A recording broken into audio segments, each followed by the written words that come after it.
Sanggupkah kita memberi laluan kepada pengkhianat? Pengerusi Biro Undang-Undang Amanah Kanun Muhammad Hanifah Maidin membidas kenyataan beberapa orang penganalisis politik yang menyarankan agar Pakatan Harapan PH memberi tumpuan kepada pilihan raya umum ke-15 untuk mengambil kerajaan dan bukannya melakukan hal itu pada masa sekarang.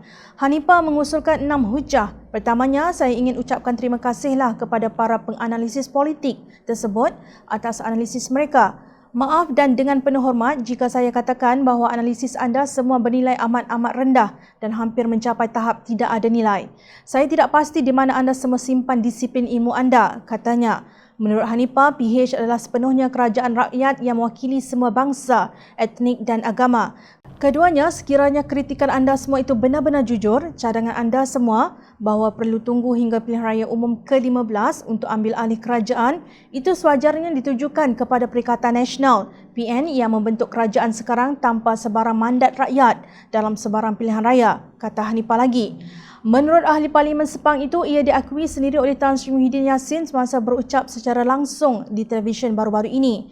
Ketiga, jika PH kembali berkuasa pada masa ini, hakikatnya ia berkuasa semula dengan mandat rakyat yang diberi oleh rakyat menerusi pilihan raya umum ke-14. Mandat tersebut tidak pernah ditarik balik. Bukankah mandat itu untuk tempoh 5 tahun? Justru siapa yang tidak hormat kepada mandat rakyat tersebut? Soalnya.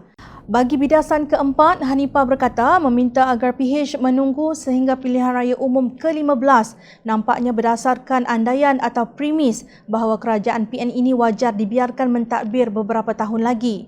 Dalam hubungan ini, Hanifah mengingatkan kerajaan kini memiliki saiz kabinet yang lebih besar berbanding PH.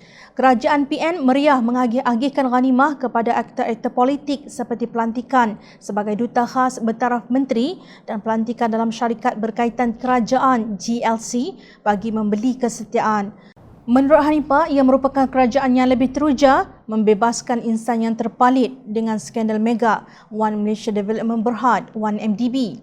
Sedarkah para penganalisis berkenaan mengenai semua realiti ini? Selain banyak isu lain membabitkan imej negara, ekonomi, pelaburan asing, keyakinan pelabur dan sebagainya, beliau menyoal.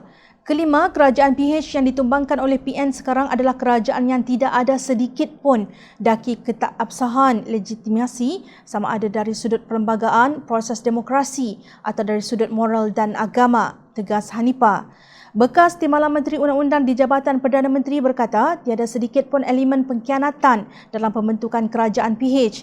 Ia dibentuk secara sah, secara bermoral dan beretika sambil menjunjung tinggi semangat dan roh perlembagaan persekutuan. Hanifah mengaku kerajaan Pakatan Harapan tidak sempurna, namun siapa yang boleh menafikan kesungguhan kerajaan PH bagi membetulkan kerosakan amat teruk yang ditinggalkan oleh kerajaan sebelum ini. Hanifah mendakwa kerajaan PH mendapat pujian ramai rakan sejawatnya yang turut berjanji untuk membantu.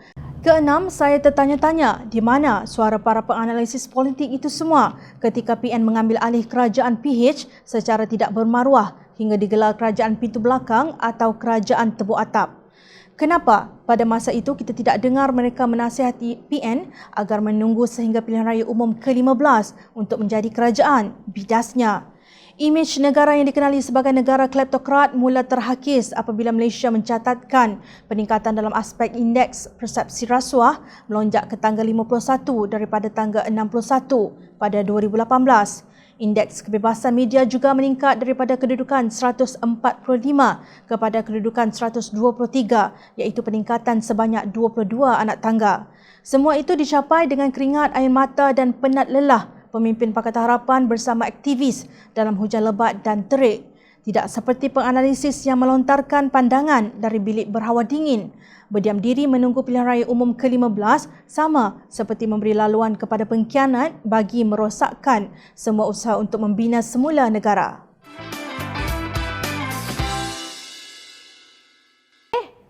Hai! Jangan lupa klik kanan untuk rentasan berita, klik kiri untuk keratan berita. Dan jangan lupa untuk subscribe kami tau.